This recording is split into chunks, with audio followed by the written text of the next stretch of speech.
I wish I could say there was a moment where I stopped and thought, okay, this is where I turn back. There wasn't. What there was instead was momentum.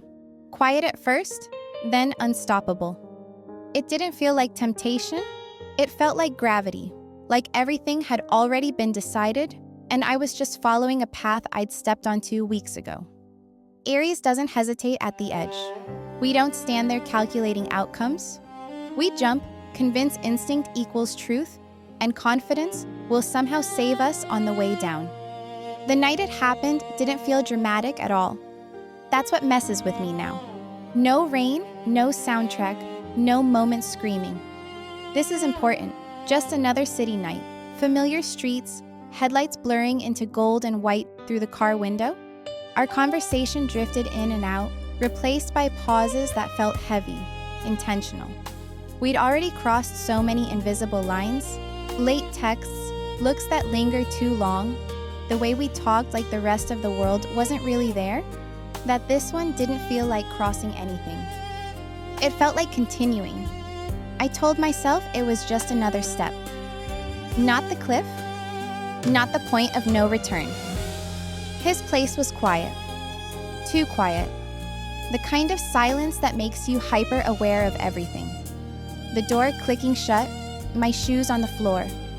My breathing sounding too loud in my own ears. There was nowhere to hide behind noise or distraction. I noticed the way he watched me without pretending not to. The way the space between us closed slowly, naturally, without either of us saying anything. My heart was racing, my mind was calm. That calm should have scared me. Fear usually comes with hesitation, with questions, with that last-second instinct to pull back. This felt like clarity. Dangerous clarity. The kind that whispers, this is who you are when you stop lying to yourself. When he touched me, it wasn't rushed. It wasn't cautious. It was certain. Like permission I hadn't realized I was waiting for. And something inside me, something I'd been gripping tightly for months, just let go. Not dramatically, not violently, easily. Like I was relieved someone else made the decision for me. I didn't think about my boyfriend then. Not really. I thought about heat. About how good it felt to be wanted without expectations, without history, without a future quietly sitting in the room with us. I thought about how alive I felt standing right at the edge of something I already knew I'd regret later. I didn't stop it. That choice, that one unguarded yes, was louder than anything that followed. Louder than guilt. Louder than excuses. Louder than the version of myself I knew I'd have to face in the morning.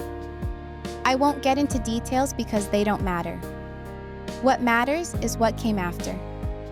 The moment when the fire settled just enough for me to see the smoke, thin, curling, impossible to pretend wasn't there.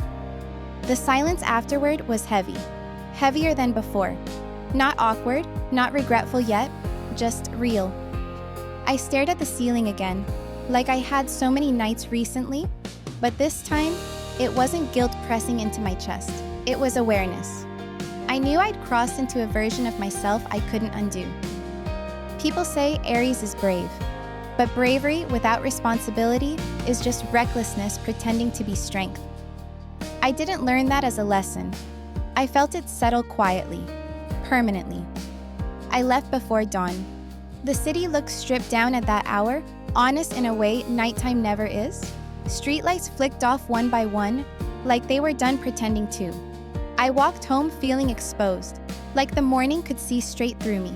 I showered longer than usual, standing still while the water ran, like it might erase intention if I stayed long enough. Like time could rewind if I didn't move. When I slid back into bed beside the man who trusted me, my body stiffened in a way it never had before. He shifted toward me in his sleep, pulled me close, murmured my name like it still meant safety. Like nothing had changed. I let him. That was the second betrayal. Quieter. Worse. The next day blurred together in self-deception. I told myself whatever I needed to get through it. that it was just sex, that love was bigger than one moment, that I'd fix things before anyone got hurt. Aries is very good at believing we can outrun consequences if we move fast enough, but something was already broken. Desire had turned into damage, excitement into fracture. I wasn't just split between two men, I was split from myself. The version of me that believed in honesty and clean choices was now sharing space with someone who knew how to hide, deflect, compartmentalize. Fire doesn't disappear once it burns something. It changes. It spreads underground. It waits. And I could feel it already, smoldering beneath everything I pretended was still intact, patient and dangerous, ready to surface the moment I stopped moving.